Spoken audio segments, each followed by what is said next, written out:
Selamat sore, selamat berbakti kembali dalam Tuhan Yesus Kristus. Puji Tuhan, kita akan mulai kebaktian kita.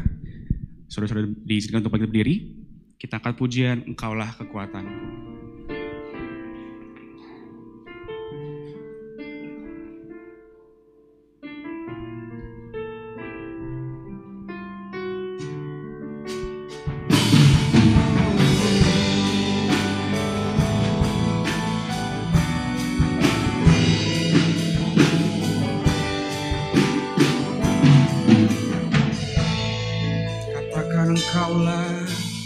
Engkaulah kekuatanku,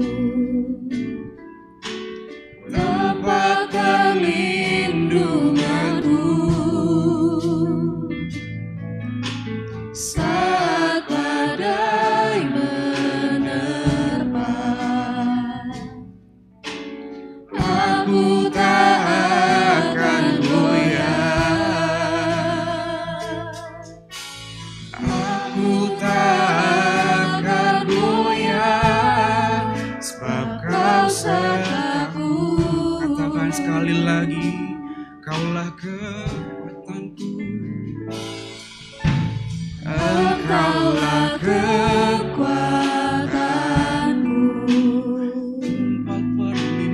tempat perlindunganku. Saat badai menerpa, takkan goyah. Aku tak akan goyah. Oh, kami takkan goyah. Aku tak akan goyah, sebab Kau sertaku. Sejauh langit dari bumi, begitu besarnya kasih-Mu, penuhi hati kami yang rindu menyembah-Mu, Yesus. Sejauh langit dari bumi, begitu besarnya kasih-Mu. Kaulah Tuhan, kekuatanku, sukacitaku.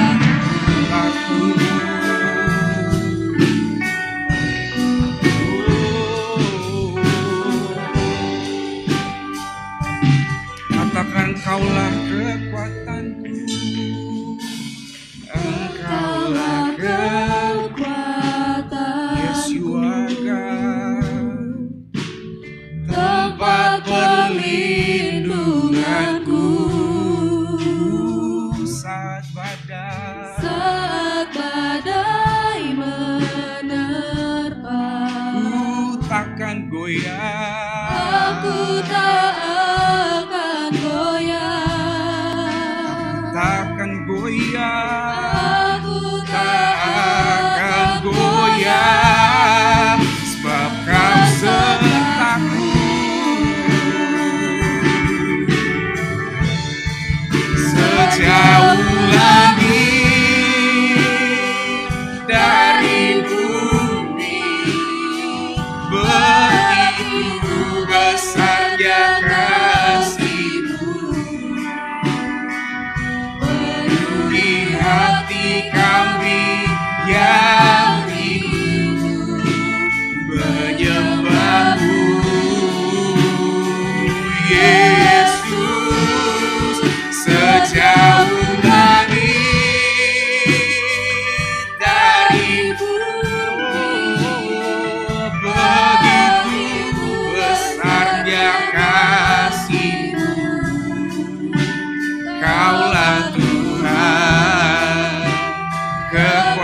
Kau rindu menyembahmu,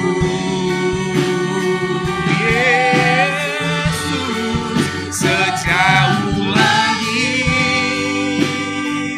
dari bumi. Begitu besarnya kasih-Mu, Kaulah Tuhan, kekuatanku, sukacita. Kaulah Tuhan,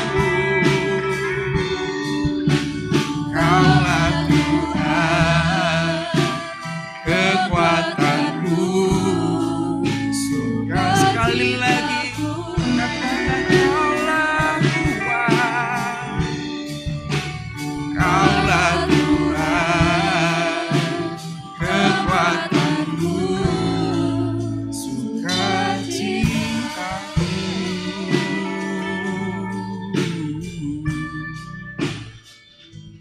Dengan kasih Kristus saya minta Pak Nelson untuk bawa kita dalam doa.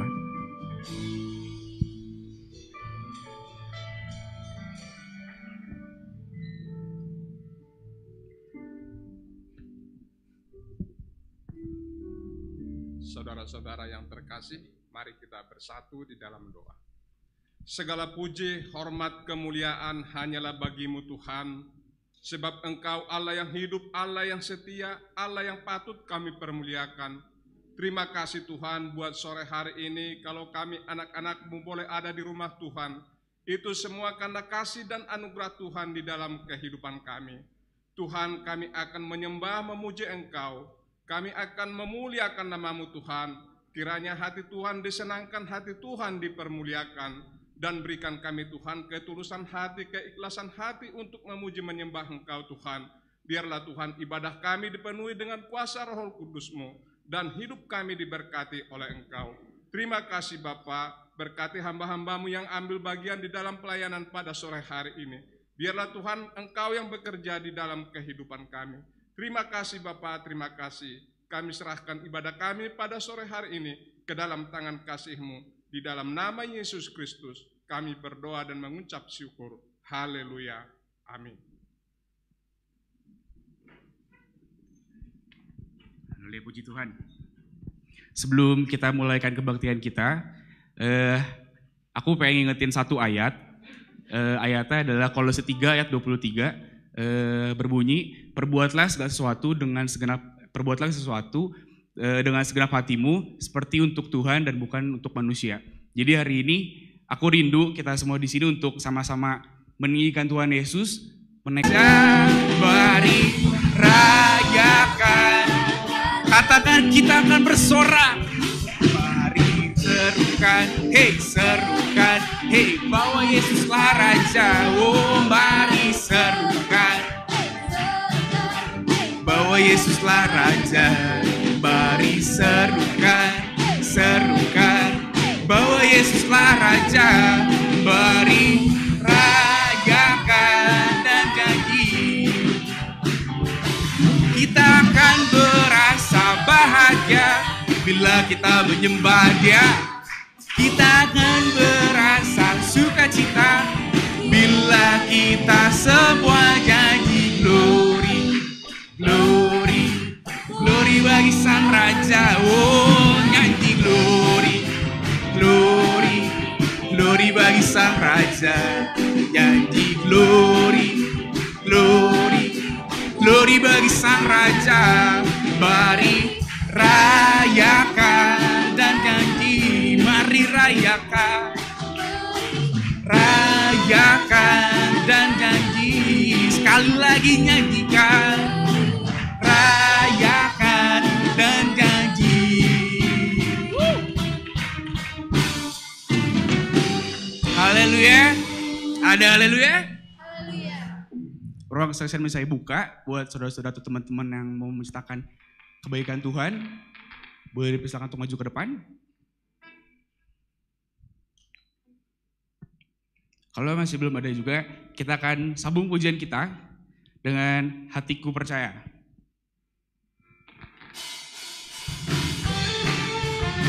Saudara Saudara boleh bangkit berdiri kembali.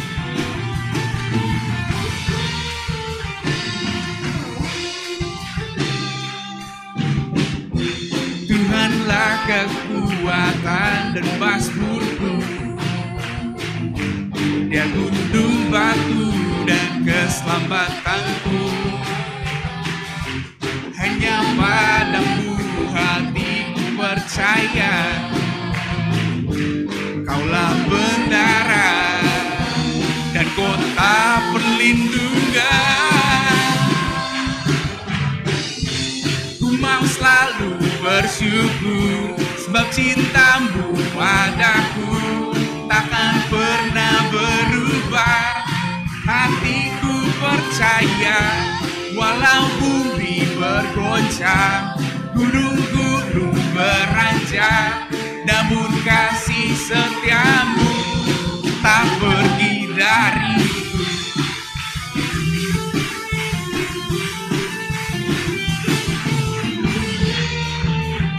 Katakan, Tuhanlah kekuatanku, Tuhanlah kekuatan dan mazmurku. Oh, Dia gunung dan keselamatanku. Hanya padamu hatiku percaya, Kaulah bendara dan kota perlindungan. Ku mau selalu bersyukur sebab cintamu padaku takkan pernah berubah. Hatiku percaya walau bumi bergoncang, gunung-gunung beranjak, namun kasih setiamu tak pergi dariku.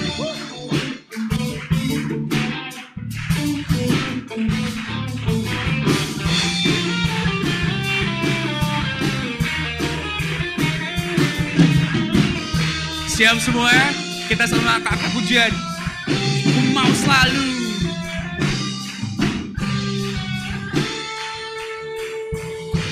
ku mau selalu bersyukur sebab cintamu padaku takkan pernah berubah. Hatiku percaya,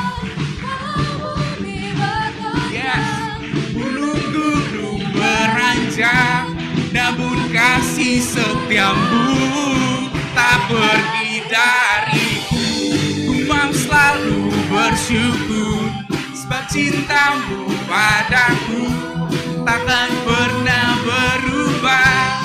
Hatiku percaya walau bumi bergoncang, gunung-gunung beranjak, namun kasih setiamu tak pergi dariku. Kasih setiamu tak pergi dariku. Kasih setiamu tak pergi dariku.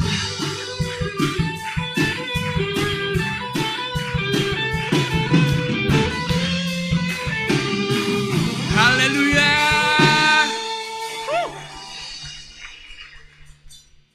Saudara boleh bisa untuk duduk. Puji Tuhan.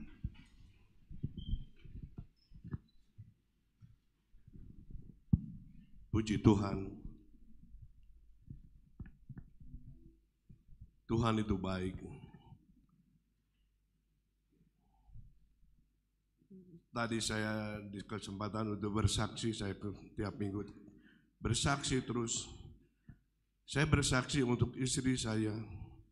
Hari Rabu dirawat 4 hari, kemarin Sabtu pulang karena sesak napas. Katanya ada cairan di paru-parunya. Saya percaya di tempat ini kuasa Tuhan ada. Tuhan melawat di rumah istri saya. Kami percaya bahwa saya pulang nanti Tuhan sembuhkan segala penyakitnya, sesaknya Tuhan. Karena saya sebagai suami hanya memohon kepada Engkau Bapa yang di surga dan Yesus Kristus yang hadir di tempat ini melawat istri saya. Mohon saudara-saudara yang jemaat yang suka berdoa, doakan istri saya, ada namanya disebut. Kami percaya Tuhan hadir, 2-3 orang berdoa, Tuhan ada di tempat ini, ingin memuji.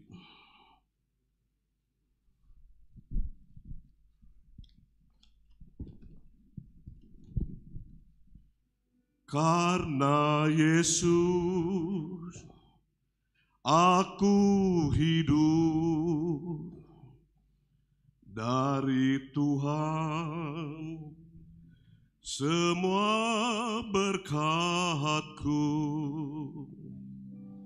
tidak pernah Dia meninggalkanku. Aku rindu hari ini memuji-Mu. Orang dunia penuh duka, kecemasan tiada henti, tapi aku tak pernah kecewa karena Yesus hari ini bersamaku. Aku mau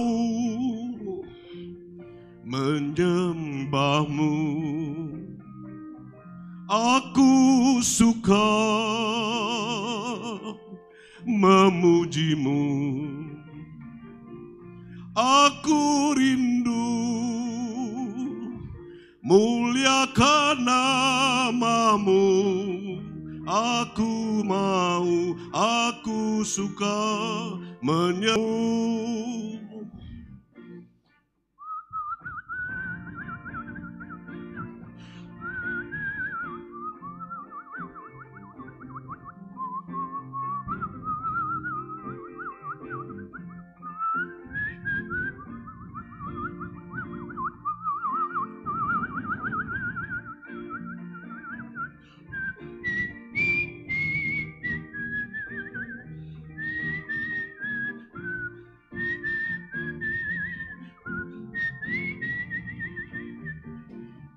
Orang dunia penuh duka, kecemasan tiada henti, tapi aku tak pernah kecewa karena Yesus hari ini bersamaku. Kau pulihkan aku, layakkanku untuk dapat memanggil-Mu Bapa. Kau beri aku bintang saat ku mencari-Mu mana-mana. Ku ketuk pintu, ku ketuk pintu-Mu dan Kau bukakan, sebab Kau Bapa-Ku, Bapa yang dekat. Takkan Kau biarkan aku melangkah hanya sendirian. Kau selalu ada bagiku, sebab Kau Bapa-Ku, Bapa yang kekal.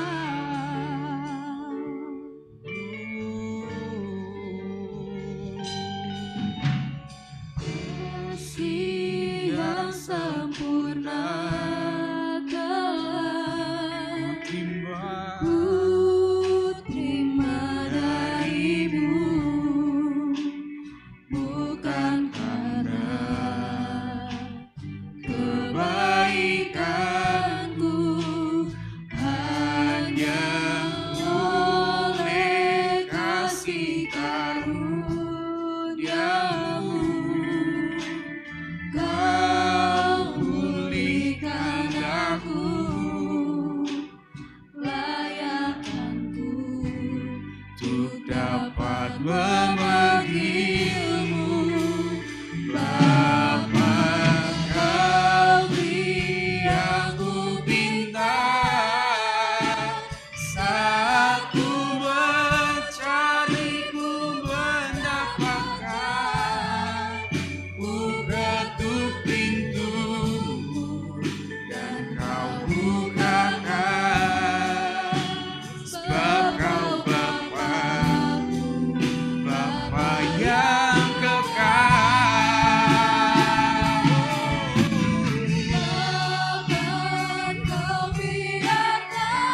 He's our God, and all will see how great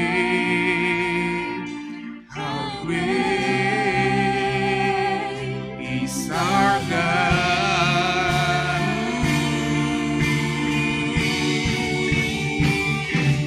How great is our God. Sing with me, how great is our God, and all will see how great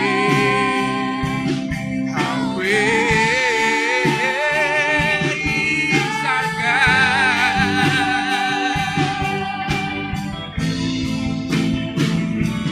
How great is our God. Sing with me, how great is our God, and all will see how great is our God.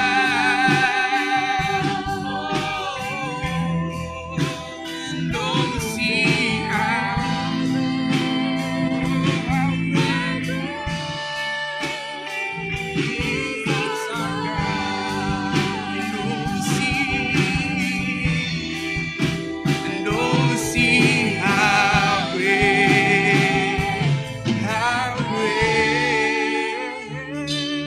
is our God.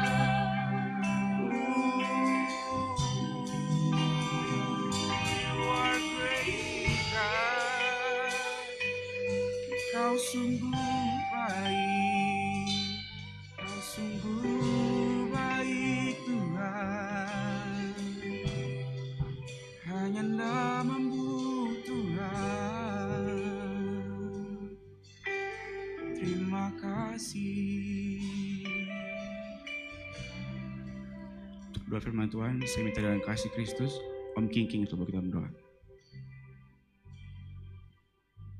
Mari kita berdoa, bersyukur kepadamu Tuhan. Di pertengahan ibadah ini kami boleh merasakan hadirat-Mu ada bersama-sama kami, dan kami yakin pujian kami menyenangkan hati-Mu Tuhan. Sebentar kami mau diberkati oleh firman-Mu, urapi hamba-Mu sehingga firman-Mu boleh berdampak di dalam kehidupan kami. Firman-Mu yang kaya Tuhan, firman-Mu yang luas, yang dalam, yang lebar menjadi bagian di dalam kehidupan kami Tuhan. Terima kasih Tuhan Yesus, berkati hati kami semua sehingga Tuhan sebentar kami semua diberkati oleh firman-Mu. Inilah yang menjadi doa kami dan kami alaskan hanya di dalam nama Tuhan Yesus Kristus. Amin. Kerjaan selanjutnya saya serahkan kepada yang bertugas.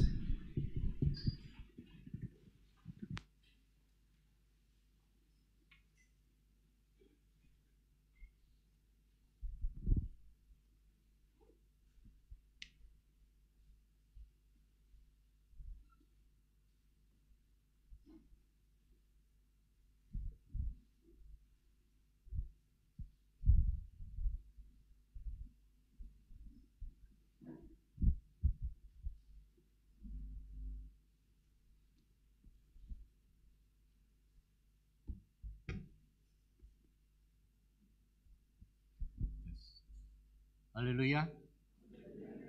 Haleluya. Selamat berjumpa kembali saudara dalam kasih Tuhan kita Yesus Kristus pada sore hari ini. Sekarang saudara bisa duduk beristirahat dengan tenang setelah mengalami puji-pujian yang luar biasa ya.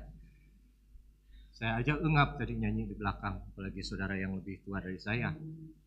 Nah, tapi memang kalau saudara perhatikan dari lagu penyembahan pertama dan lagu penyembahan yang terakhir sebelum firman Tuhan, dikatakan bahwa kasih Tuhan itu bagaikan langit dan bumi tingginya. Juga tadi lagu penyembahan sebelum firman yang mengatakan semua terjadi karena kasih karunia.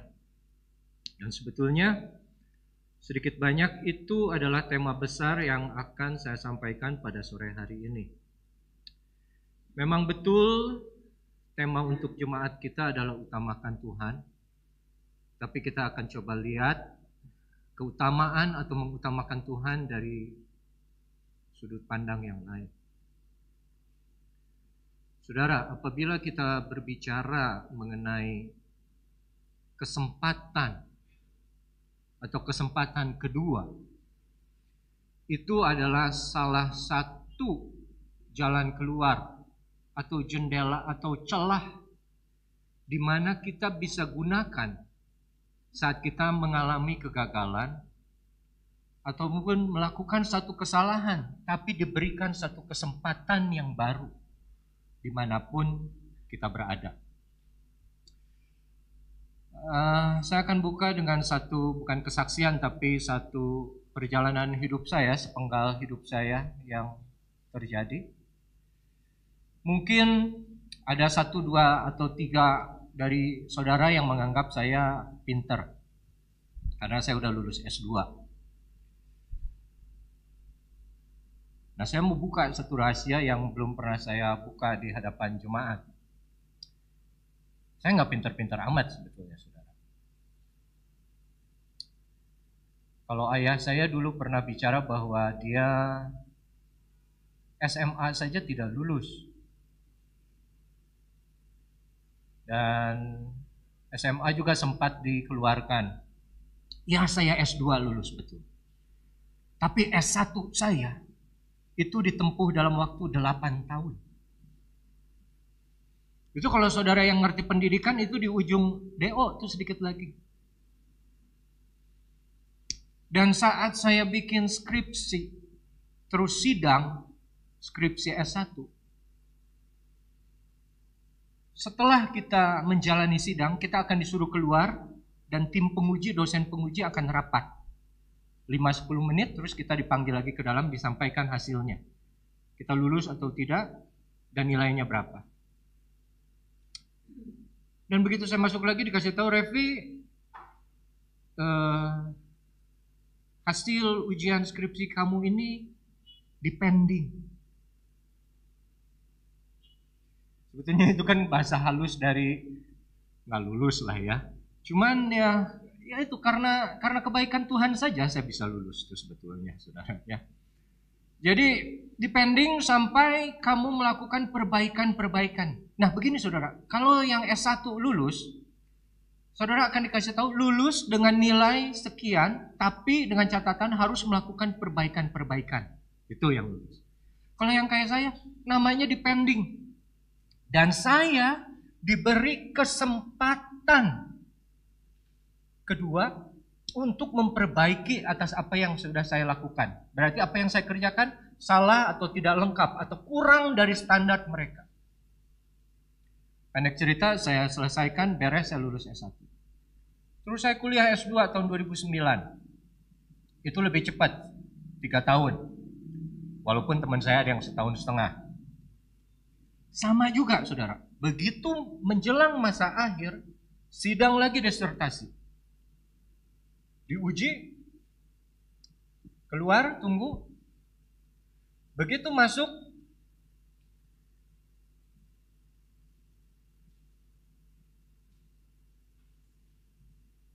tidak lulus. Dan kalau S2, keputusan itu murni ada di satu tangan dosen penguji. Jadi walaupun dosen kita, pembimbing kita mau bela-belaan, tapi kalau satu dosen penguji itu bilang tidak. Dan si ibu ini bilang, enggak. Habis saya dibantai habis-habisan. Ini salah, itu salah, segala macam salah. Dari awal sampai akhir salah. Sampai dosen pembimbing saya bilang, aduh itu dosen pengujinya terlalu arogan. Kan kalau saya bisa sampai ke tahap pengujian berarti sudah disetujui oleh dosen pembimbing kan. Tapi ini disalahin semua. Dan apa yang luar biasa? Saya disuruh bikin ulang disertasi saya. S2 saya disuruh bikin ulang, ganti total judul. Dan harus selesai dalam waktu kurang dari 2 bulan. Tapi apa yang saya mau bicara, saudara? Kesempatan kedua ini selalu menyenangkan. Di saat kita gagal dalam kesempatan yang pertama, selalu ada kesempatan kedua yang diberikan kepada kita. Entahkah dalam hubungan pekerjaan, hubungan keluarga, hubungan suami istri, dimanapun kita bisa melakukan kesalahan. Siapa yang gak pernah melakukan kesalahan? Tapi kita diampuni dan kita dikasih tahu, jangan ulangi lagi ya. Saya percaya sama kamu tapi coba berubah. Itu kesempatan kedua.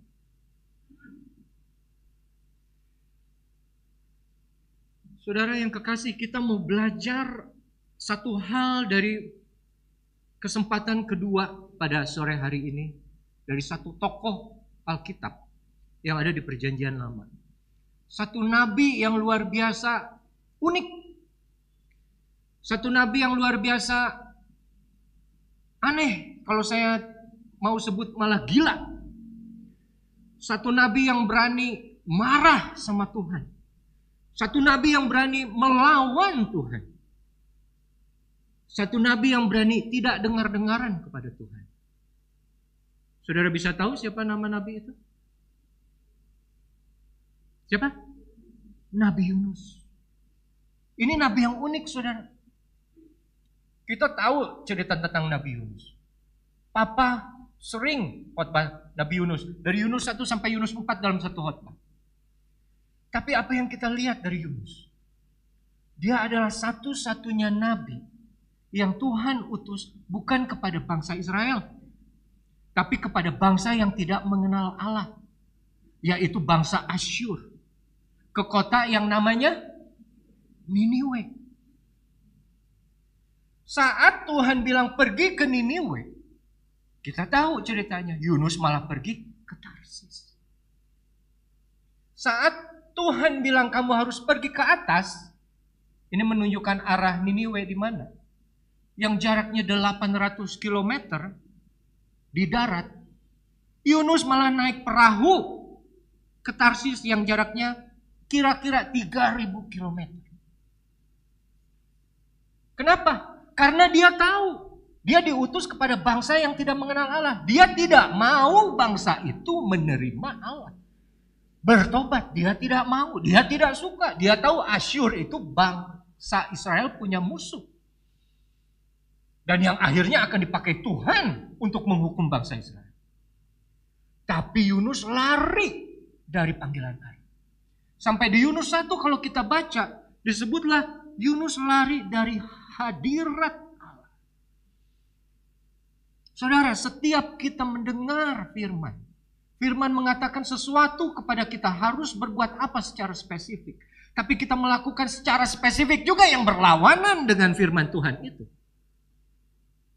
Itu sama saja dengan Yunus. Kita sudah lari dari hadapan Allah, dari hadirat Allah. Dan kalau kita keluar dari hadirat Allah, seperti saat Kain keluar dari hadirat Allah setelah dia membunuh Habil. Hanya kesusahan yang ada. Dan kita tahu begitu Yunus pergi naik kapal laut menuju Tarsis. Menurut sejarah, saat itu orang Yahudi paling benci laut. Tapi dia bela-belain lebih baik gua pergi ke laut daripada bangsa itu mati. Ini nabi apa coba satu-satunya yang seperti ini? Tapi saat dia pergi ke laut, dia mulai mengarungi laut itu. Kita tahu saudara ceritanya. Tuhan mengirimkan angin tofan yang luar biasa besar. Bang! Dalam bahasa aslinya seperti dilempar. Dan kalau saudara ingat, kayaknya mirip cerita Tuhan Yesus nyebrang Danau Galilea ya, Ref? Betul. Ada juga kapal yang nyebrang di danau. Ini di laut. Cuman di danau saat Yesus menyeberang hendak ke satu kota Gerasa, angin ribut yang datang itu karena kuasa iblis. Tapi ini saudara, angin ribut yang datang saat Yunus menyeberang bukan iblis, tapi Tuhan pencipta segala sesuatu yang turun melempar angin tofannya kepada laut saat itu. Dan tidak bisa dibandingkan danau laut. Tofan dari iblis dan tofan dari Allah. Efeknya apa atas mereka? Sama. Dua-duanya adalah nelayan yang berpengalaman. Danau Galilea murid Yesus nelayan takut. Dan di Yunus 1 pun juga semua yang naik kapal itu ketakutan. Dan mereka bingung, ini salah siapa? Ayo kita buang semua benda di kapal kita. Ayo semua harus nangis teriak kepada Allah kita masing-masing. Dan tahu saudara kan ceritanya? Saat kapten kapal bicara gitu, Yunus kemana? Tidur. Itu orang gila nggak coba? Dia bela-belain lagi orang takut mati. Dia turun ke bawah dan dia bisa tidur di bawah. Artinya apa? Dia nggak peduli. Lebih baik aku mati daripada bangsa Asyur, kota Niniwe itu diselamatkan oleh Tuhan. Nggak peduli dia. Tapi akhirnya apa? Disusul kan sama si kapten, dibangunin. Kamu nih gila apa? Kayak begini kok masih bisa tidur? Bangun dong. Katakan kamu siapa ini sebenarnya? Kamu siapa? Dan dia bilang, aku orang Ibrani. Tuhanku Allah yang menciptakan darat dan laut. Nah, setelah itu saudara, mari kita buka Yunus 1 supaya lebih tepat.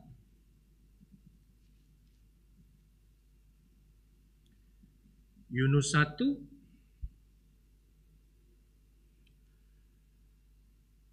ayat yang ke-7. Lalu berkatalah mereka satu sama lain, dari bangsa manakah engkau? Nah, ini yang tadi saya cerita. Sautnya kepada mereka, aku seorang Ibrani. Aku takut akan Allah. Aku takut akan Tuhan, Allah yang empunya langit yang telah menjadikan lautan dan daratan. Loncat ke ayat 11. Bertanyalah mereka, akan kami apakan engkau supaya engkau menjadi reda, supaya laut menjadi reda dan tidak menyerang kami lagi, sebab laut semakin bergelora. 12. Sautnya kepada mereka, angkatlah aku, campakkanlah aku ke dalam laut, maka laut akan menjadi reda dan tidak menyerang kamu lagi. Sebab aku tahu bahwa karena akulah badai besar ini menyerang kami. Ayat 13 menceritakan bahwa orang-orang ini tidak mau melemparkan Yunus ke laut. Karena mereka tetap berusaha dengan sekuat tenaga, ayat 13, untuk membawa kapal itu sampai ke darat. Tapi mereka tidak sanggup sebab laut semakin bergelora menyerang mereka. Kalau kapal yang di Danau Galilea, iblis mengganggu supaya Yesus tidak mencapai tujuannya kepada orang yang kerasukan setan. Tapi kapal yang di laut ini, Tuhan menurunkan angin tofan supaya kapal ini kembali ke darat kemana mereka berasal, agar Yunus bisa menyelesaikan tugas. Tapi yang menarik saudara, tadi sampai ayat berapa? Oke. Langsung loncat ayat 15 saja. Kemudian mereka mengangkat Yunus, lalu mencampakkannya ke dalam laut, dan laut berhenti mengamuk. Ayat 16, orang-orang itu menjadi sangat takut kepada Tuhan. Saat ada angin topan, mereka takut.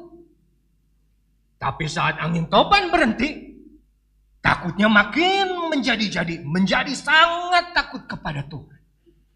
Apa kesamaannya dengan yang di Danau Galilea? Saat Yesus menghardik angin topan itu dan tenang reda danau itu, maka takutlah mereka. Semakin takut dan berkata, siapakah orang ini sampai danau ini pun takut. Saudara bisa pikirkan, kok bisa?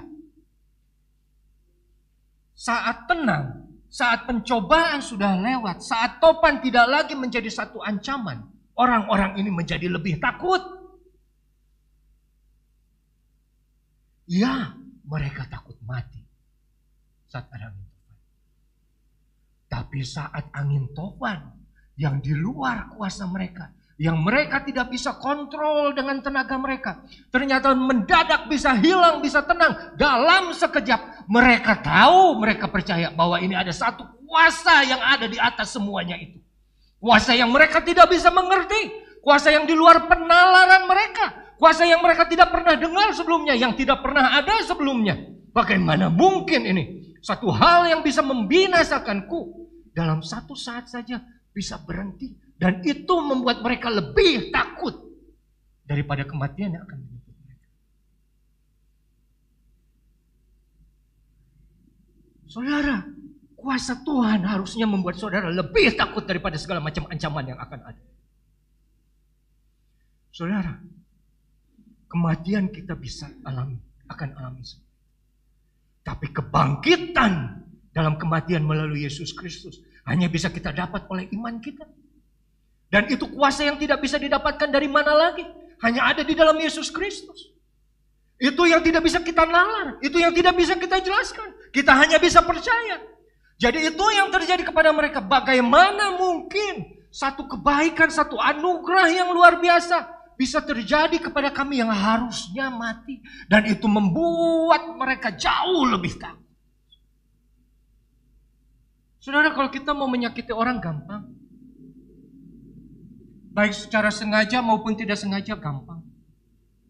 Mungkin kalau kita mau introspeksi dalam satu dua minggu terakhir, kita mungkin pernah ada singgung orang. Melalui kata-kata, melalui perilaku, tanpa kita sengaja ataupun tidak. Tapi membebat luka. Membuat kata-kata, menghasilkan kata-kata yang menghibur. Kata-kata yang menjadi berkat. Kata-kata yang menenangkan. Itu tidak semua.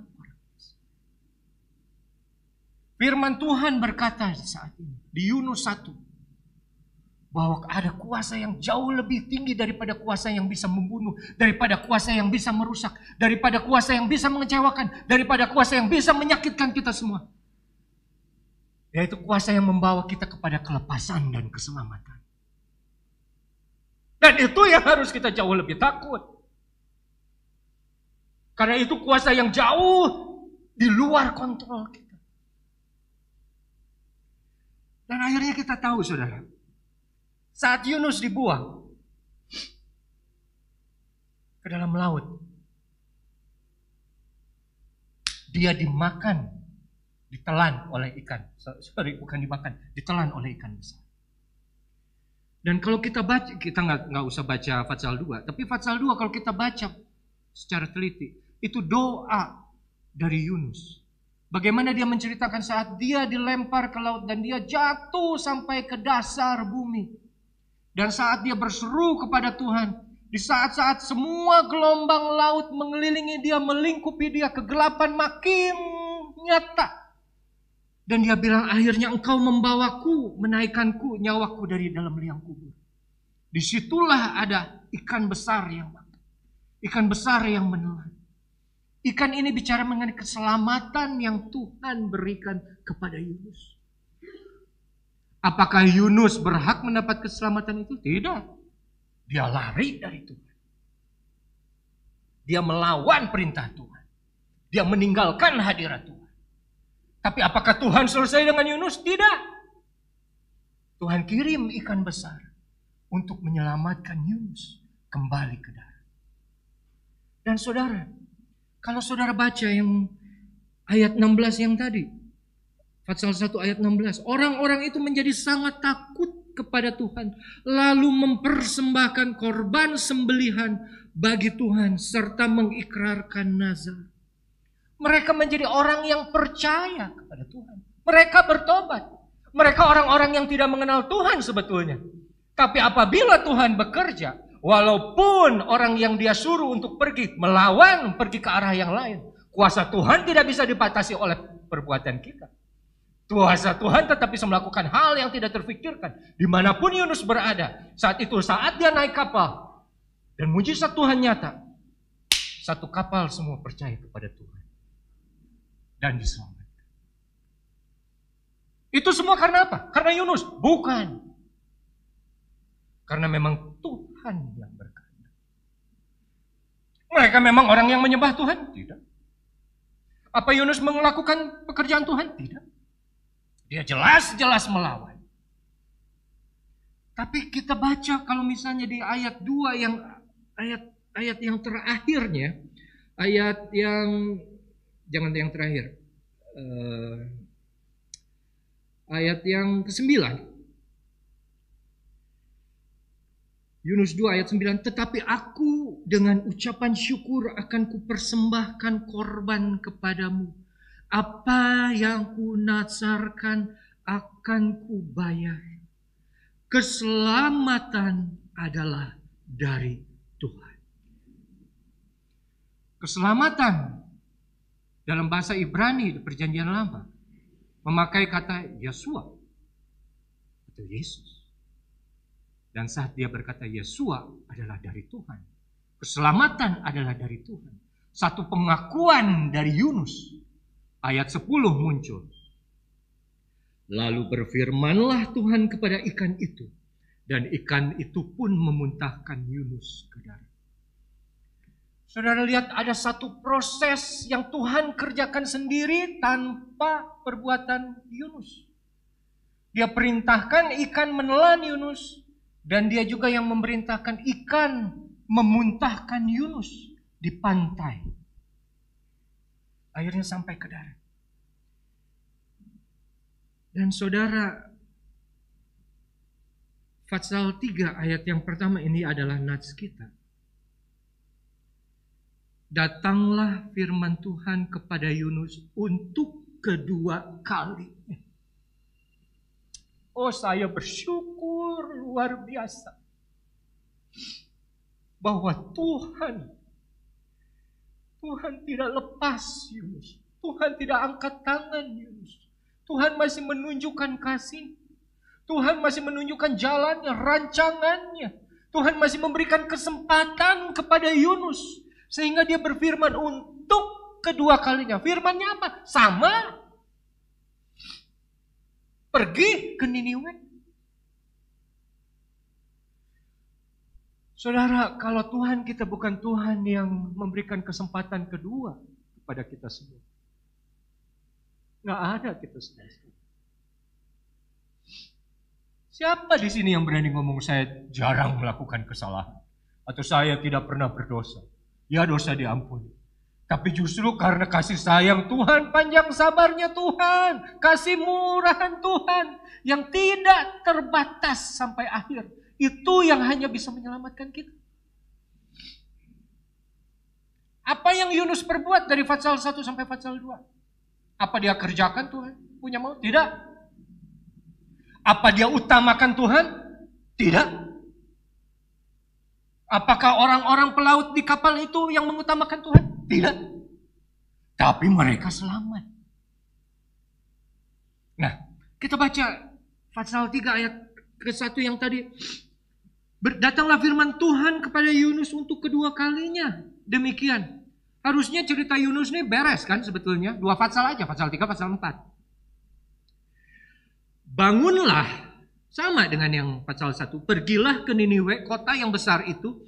Dan sampaikanlah kepadanya seruan yang kufirmankan kepadamu.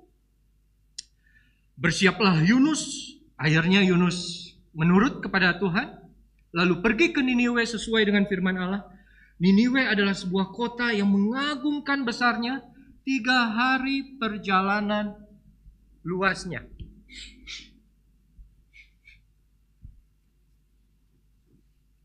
Maaf saudara.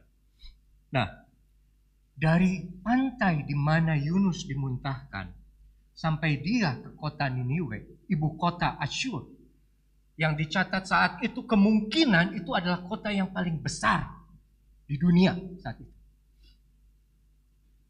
Kalau kita mau kelilingi itu kota, jalannya 3 hari atau sama dengan 100 km. Bayangin saudara. Ngelilingin itu kota 100 km. Cianjur jalan ngeliling kota Cianjur bisa dapat. Bukan kabupaten ya kotanya. Ini 100 km untuk satu kota Niniwe. Dan dia harus berjalan 800 km ke arah sana. Ini kota yang luar biasa besar. Ayat keempat. Mulailah Yunus masuk ke dalam kota itu sehari perjalanan jauhnya lalu berseru, 40 hari lagi maka Niniwe akan ditunggang balikan. 40 hari lagi maka Niniwe akan ditunggang balikan. Dan terus dia berkata seperti itu sepanjang dia ada di dalam kota itu. Dan respon yang luar biasa yang kita perlu lihat oleh kota Niniwe, oleh penduduk kota Niniwe, ayat 5. Orang Niniwe percaya kepada Allah. Lalu mereka mengumumkan puasa dan mereka baik orang dewasa maupun anak-anak mengenakan kain berkabung. Kalau kita loncat terus, rajanya juga bilang semua manusia, semua ternak harus berselubung kain kabung. Harus, ayat ke-8, haruslah semuanya manusia ternak berselubung kain kabung dan berseru dengan keras kepada Allah. Serta haruslah masing-masing berbalik dari tingkah lakunya yang jahat dan dari kekerasan yang dilakukannya. Jadi tidak cukup mereka bertobat, tapi harus meninggalkan perilaku yang sebelumnya yang jahat. Saudara. Ayat 10. Ketika Allah melihat perbuatan mereka itu, yakni bagaimana mereka berbalik dari tingkah lakunya yang jahat, maka menyesallah Allah karena malapetaka yang telah dirancangkannya terhadap mereka. Ia pun tidak jadi melakukannya. Saudara, Allah kita tuh Allah yang luar biasa baik. Allah dari kesempatan yang kedua. Dari mulai Adam dan Hawa, kita sudah sering dengar ceritanya. Kalau Tuhan tidak memberikan kesempatan kedua, langsung Adam dan Hawa mati. Saat itu juga Tuhan bisa bangkitkan lagi yang baru, bangun lagi yang baru. Kalau Tuhan tidak memberikan kesempatan kedua kepada Kain, pembunuh pertama di dunia ini, maka tidak akan ada lagi keturunan Adam. Kalau Tuhan tidak memberikan kesempatan kedua kepada Musa yang sudah membunuh orang Mesir, dia tidak akan memimpin bangsa Israel. Kalau Tuhan tidak memberikan kesempatan kedua kepada Abraham yang sudah sempat tidak percaya kepada Tuhan dengan menikahi Hagar sehingga mendapatkan Ismail, maka tidak akan ada Ishak. Allah kita Allah yang luar biasa panjang sabar, kasih setia. Itu yang menyelamatkan orang-orang di kapal. Itu yang menyelamatkan Yunus saat dia dilempar ke laut. Itu yang menyelamatkan penduduk Niniwe. Apa penduduk Niniwe mengutamakan Tuhan? Tidak. Tapi kalau mereka mendengar firman dan mereka bertobat, mereka selamat. Apa mereka selamat karena mengutamakan Tuhan? Nah, jawabannya di pasal yang keempat ayat ke-1. Sesudah Allah mengampuni mereka. Ini nih, nabi yang anehnya begini, nabi yang liar. Tapi hal itu sangat mengesalkan hati Yunus. Lalu marahlah ia. Di mana ada nabi yang melihat orang bertobat malah marah? Tidak ada, cuman ini satu. Ini nabi yang aneh lah. Tapi walaupun di segala kekurangannya, Tuhan mau nyatakan bahwa aku yang bekerja, karena aku yang berkuasa, karena aku yang memiliki kasih anugerah terhadapmu. Keselamatan bukan karena apa yang kamu perbuat, tapi karena semata-mata aku yang memberikan keselamatan itu. Karena engkau merespon terhadap firman-Ku untuk bertobat. Saudara, kalau kita baca ayat yang kedua dari pasal 4. Dan berdoalah ia kepada Tuhan, katanya. Ya Tuhan, bukankah telah kukatakan itu ketika aku masih di negeriku sebelum pergi. Itulah sebabnya maka aku dahulu melarikan diri ke Tarsis. Sebab aku tahu. Baca bersama-sama bahwa engkaulah Allah yang pengasih dan penyayang, yang panjang sabar dan berlimpah kasih setia, serta yang menyesal karena melakukan yang hendak didatangkannya. Aduh, puji Tuhan gak saudara? Puji Tuhan gak ini Tuhan kita Allah yang pengasih, penyayang, panjang sabar, berlimpah kasih, serta selalu menyesal karena malapetaka yang hendak didatangkannya. Kalau kita punya Tuhan tidak seperti ini, mungkin setiap kita melakukan dosa, mati. Setiap kita melakukan kesalahan, mati. Setiap kita melakukan ini, mati. Setiap kita melakukan itu, mati. Tidak ada kesempatan kedua. Tapi kalau saudara ingat, di Mazmur 30 ayat 5 saja dia bilang, sesaat saja ia murka, tetapi seumur hidup ia murah hati. Saudara, sore hari ini firman Tuhan hendak mengatakan kepada saudara, walaupun ada saat kita tidak mengutamakan Tuhan dalam hidup kita, bukan berarti Dia tidak mengutamakan kita. Karena kita di matanya berharga. Apa yang kita perbuat tidak masalah buat Dia. Tuhan akan selalu cari, Tuhan akan selalu tunggu, Tuhan akan selalu nanti. Kapan kamu mau bertobat? Kapan kamu mau kembali kepada Dia?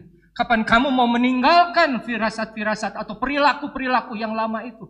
Kapan kamu mau meninggalkan perilaku dosa yang kau perbuat diam-diam yang tidak ada orang tahu itu?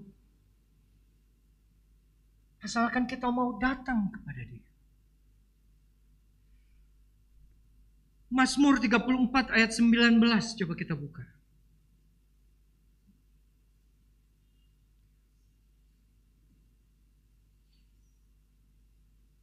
Ayat selanjutnya. Ayat 18 berarti. Tuhan itu dekat kepada orang-orang yang patah hati, dan Ia menyelamatkan orang-orang yang remuk jiwanya. Saudara, bahasa remuk ini kalau dalam bahasa Inggris disebutnya contrite, atau hati yang sangat-sangat menyesal atas apa yang dia sudah pernah lakukan terhadap Tuhan. Contrite spirit. Dan Tuhan dekat terhadap mereka. Kenapa? Karena Dia tahu dari hati yang hancur akan muncul satu permintaan yang tulus kepada Dia, yang tidak pura-pura, yang datang dari satu kerendahan hati, bahwa dia tidak mampu berbuat apa-apa lagi sehingga dia berseru kepada Tuhan untuk minta pertolongannya, untuk minta pengampunannya, untuk minta dia diterima kembali masuk ke dalam hadirat Tuhan. Saudara, walaupun kadang kita tidak mengutamakan Tuhan, tapi keutamaan Tuhan bahwa kasih Dia yang panjang sabar, murah hati, lambat untuk marah, tidak bisa dibatasi oleh kita.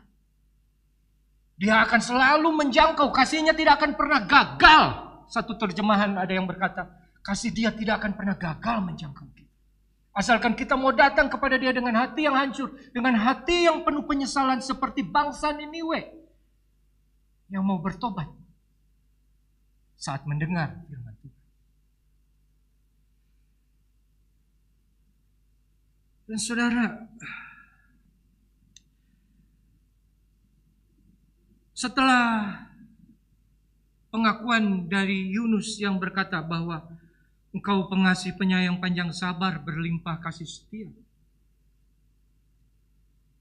dia keluar dari kota Niniwe itu dan dia duduk. Dia tungguin. Dia mau lihat penghakiman seperti apa yang akan turun oleh Tuhan terhadap bangsa itu. Saudara, kasih Tuhan tidak bisa dibatasi oleh kita. Kasih Tuhan terlalu luar biasa untuk menjangkau setiap kita. Kita masih tetap diberi kesempatan untuk bertobat.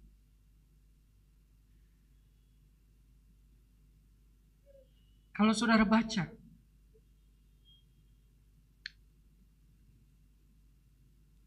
Fatsal 4 ayat yang terakhir, ayat 11. Bagaimana tidak aku akan sayang kepada Niniwe. Pemain musik saya minta ke depan. Kota yang besar itu, yang berpenduduk lebih dari 120.000 orang, yang semuanya tak tahu membedakan tangan kanan dan kiri, dengan ternaknya yang banyak. Tuhan bicara ada 120.000 orang yang tidak tahu membedakan tangan kanan dan tangan kiri. Yang bicara mengenai anak-anak yang masih di bawah 5 tahun yang masih belum tahu tangan kanan dan tangan kiri mana. Jadi kalau diperkirakan secara total jumlah penduduk kota Niniwe ini ada 600.000. Saudara yang kekasih, Tuhan kita ini Tuhan yang penuh dengan kesempatan kedua. Saudara masih ingat cerita mengenai Sodom saat hendak dihukum dan Abram melakukan tawar-menawar. Ada 50 orang yang benar, 40 orang yang benar, 30 orang yang benar. Tuhan tidak hukum. Tuhan hargai nyawa orang benar. Sampai akhirnya Tuhan bilang apa? Kalau ada 10 orang benar saja, aku kasihi kota Sodom itu, aku ampuni, tidak akan aku hukum. Begitu besarnya kasih Tuhan. Padahal kota Sodom itu luar biasa jahatnya. Dan kota Niniwe ini juga. 600.000 orang yang tidak percaya kepada Allah. Mereka menyembah dewa ikan. Tapi saat ada firman Tuhan yang disampaikan, mereka bertobat. Mereka menangis. Mereka berkabung, mereka memakai kain kabung. Dan mereka duduk di atas abu menandakan bahwa mereka betul-betul sungguh menyesal. 40 hari 40 malam mereka berpuasa tanpa makan.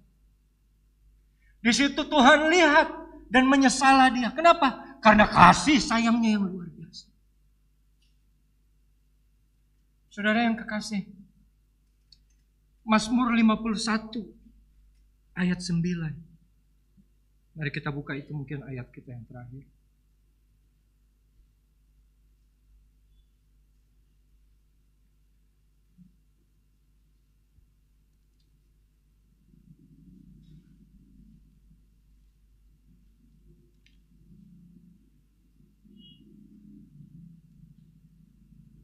Bukan. Tolong bantu saya cari ayat yang korban kepada Allah adalah hati yang patah. Ayat berapa? 19.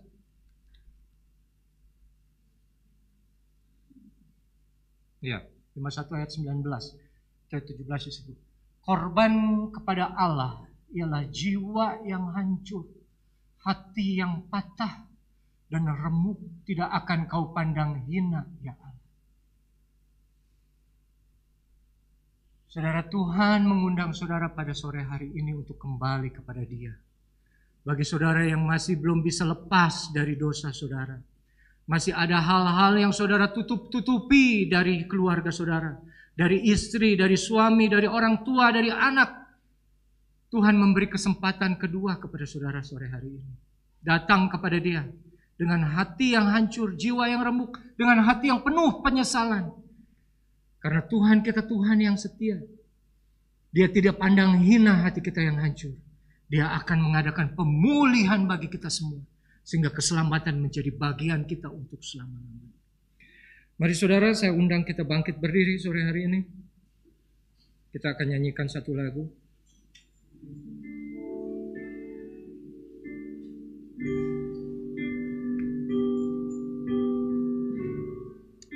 Hanya Dia yang sanggup, hanya Dia yang punya kuasa.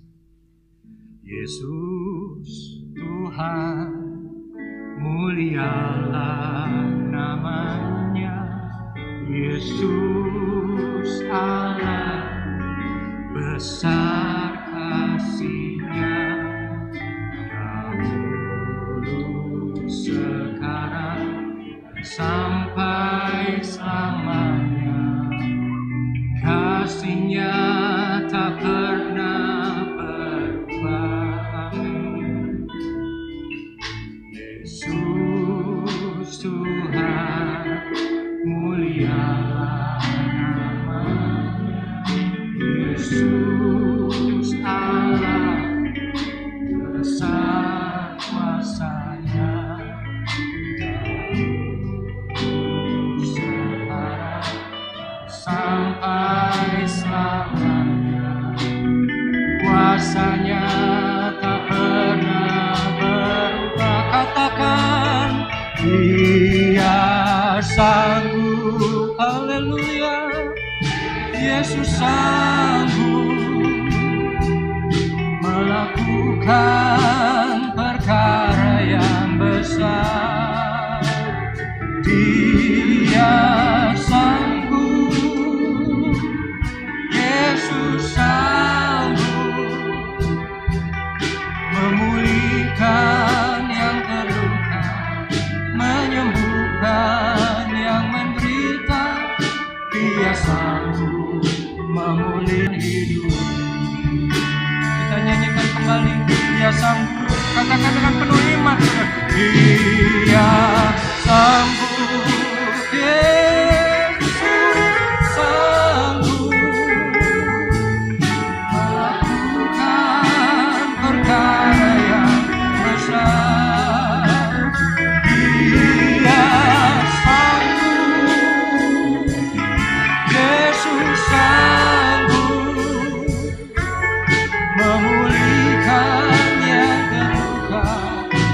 menyembuhkan yang menderita, Dia sanggup memulihkan hidupku.